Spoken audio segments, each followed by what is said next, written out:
আপনি কি জানেন প্রতিদিন আপনি যে কলা খান তা এক বিস্ময়কর কৃষি অভিযাত্রার ফল?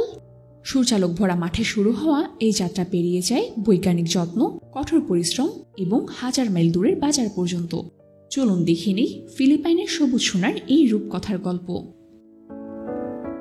ফিলিপাইন বিশ্বের শীর্ষ কলা রপ্তানিকারী দেশগুলোর মধ্যে একটি। দক্ষিণ মান্দিনাও অঞ্চলের সবুজে ঘেরা বিশাল বাগানে জন্ম নেওয়া ক্যাভেন্ডিশ কলা এখন ছড়িয়ে পড়েছে চীন, জাপান, দক্ষিণ কোরিয়া সহ এশিয়ার নানান দেশে। প্রতি বছর ফিলিপিন উৎপাদন করে থাকে 20 বিলিয়ন পাউন্ড কলা, যার মধ্যে 4.5 বিলিয়ন পাউন্ড কলা রপ্তানি করা হয়। একমাত্র মান্দিনাও অঞ্চল থেকে আসে প্রায় 90% রপ্তানিযোগ্য ক্যাভেন্ডিশ কলা। কলা চাষের শুরু হয় মাটি তৈরি থেকে। একটি গাছ ভালোভাবে বেড়ে ওঠে উর্বর, আলগা ও ভালোভাবে নিষ্কাশিত আলুভিয়া মাটিতে, যার পিএইচ মান 5.5 থেকে 7 মধ্যে। প্রথমে জমি পরিষ্কার করে গভীরভাবে চাষ করা হয়, 16 থেকে 20 ইঞ্চি পর্যন্ত গভীর। এরপর চুন প্রয়োগ করে মাটির অম্লতা ঠিক করা হয় এবং রোগ জীবাণু ধ্বংস করা হয়। তারপর আসে সঠিক জাত বাছাইয়ের পালা। আধুনিক প্রযুক্তিতে অঙ্কুরিত তরুণ কলা গাছ নির্বাচন করা হয়। 8 থেকে 12 ইঞ্চি উচ্চতা হলে এগুলোকে পুষ্টি সমৃদ্ধ মাটিযুক্ত পাত্রে 4 থেকে 6 সপ্তাহের জন্য ছায়াময় স্থানে রাখা হয়। বর্ষা মৌসুমের শুরুতে যখন মাটি আর্দ্র এবং আবহাওয়া অনুকূলে, তখনই মূলত জমিতে রোপণ করা হয়। প্রতিটি গাছের মধ্যে 8 থেকে 10 ফুট পর্যন্ত দূরত্ব রাখা হয়, যাতে তারা যথেষ্ট জায়গা পায় পাতার বিস্তার ও ফল ধরানোর জন্য। শুরুর কিছু সপ্তাহ গাছের জন্য খুবই গুরুত্বপূর্ণ। অতিরিক্ত গরমে সেচ দিতে হয়, আর বেশি বৃষ্টিতে থাকে পানি নিষ্কাশনের ব্যবস্থা।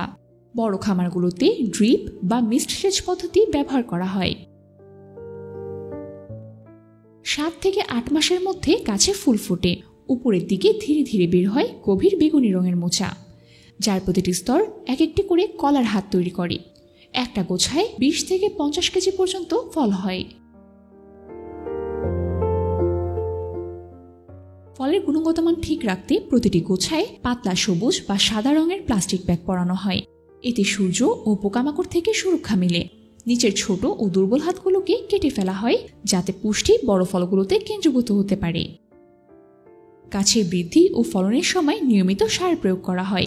শুরুতে নাইট্রোজেন ও জৈব সার, আর ফল ধরার পর পটাশ ও ফসফরাস। পুরনো পাতা ও অতিরিক্ত চারা কেটে ফেলা হয়, যাতে বাতাস চলাচল ঠিক থাকে এবং রোগের আশঙ্কাও কম থাকে।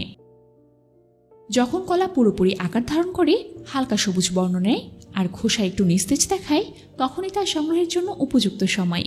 একটি কলার গোছা 25 থেকে 40 কেজি পর্যন্ত হয়ে থাকে। সংগ্রহের সময় একজন নিচে থেকে ধরে রাখে এবং অন্যজন উপর দিক থেকে কাটে, যাতে ফল না পড়ে যায়। বড় খামারে ফলগুলো কেবল ফিতে ঝুলিয়ে সরাসরি প্রক্রিয়াকরণ কেন্দ্রে পাঠিয়ে দেওয়া হয়। প্রক্রিয়াকরণ কেন্দ্রে কলার গোছা ছোট ছোট হাতে ভাগ করা হয়। প্রতিটিতে 5 থেকে 7টির মতো কলা থাকে। এরপর এগুলোকে পানি দিয়ে ধুয়ে জীবাণুমুক্ত করা হয়। তারপর প্রতিটি হাতে দাগ, দুঃখজনক জায়গা বা বিকৃতি আছে কিনা তা খতিয়ে দেখা হয়। শুধুমাত্র সেরা মানের ফলে এক্সপোর্টের জন্য নির্বাচিত হয়ে থাকে। এগুলোকে নরম ট্রে ও ফর্ম দিয়ে মুড়িয়ে রাখা হয়। কার্টুনে ভরে দেশের নাম, ব্র্যান্ড ও শিপমেন্টের তথ্য লেবেল করে রপ্তানির জন্য পাঠানো হয়। শুধুমাত্র তাজা কলাই নয়, ফিলিপাইনের কলা ব্যবহৃত হয় শুকনো কলা, চিপস ও অন্যান্য প্রক্রিয়াজাত পণ্যেও। কলা ধুয়ে পাতলা করে কেটে ভাজা, রোদে শুকানো বা ঠান্ডা শুকানোর মাধ্যমে এসব পণ্য তৈরি করা হয়। এরপর স্বাদ অনুযায়ী লবণ, চিনি বা অন্যান্য ফ্লেভার দিয়ে প্যাক করা হয়, যাতে ঘরোয়া বাজারের পাশাপাশি বিদেশেও তা রপ্তানি করা যায়।